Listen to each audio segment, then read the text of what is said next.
Setelah dinyatakan bebas dari rehabilitasi, Nia Ramadhani dan sang suami yakni Adri Bakri diketahui tengah berlibur dengan keluarga kecilnya. Bahkan dengan tak tanggung-tanggung, pasangan selebriti ini sampai mengajak anak-anaknya dan serta ibu dan kakaknya, Thalita Nugroho, untuk berlibur ke Disneyland.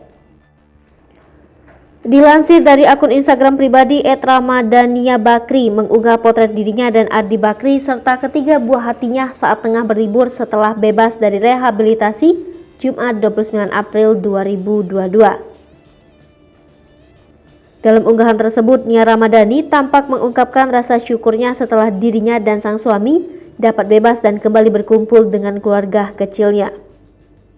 Tak sampai di situ, Nia pun mengaku telah mendapatkan hikmah dan pelajaran dari kasus penyalahgunaan narkoba yang menyeretnya. Tak lupa ia mengucapkan rasa terima kasih kepada pihak-pihak yang tidak menghakiminya selama ini dan dia berharap dapat menjadi pribadi yang lebih baik lagi. Atas unggahan tersebut, Nia Ramadhani mendapatkan banyak komentar dari netizen. Banyak pihak yang menyambut kehadiran Nia Ramadhani yang akhirnya kembali aktif di media sosialnya.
Hai pemirsa Sri Popo TV, jangan lupa komen, like, dan subscribe, serta tonton terus berita-berita terupdate lainnya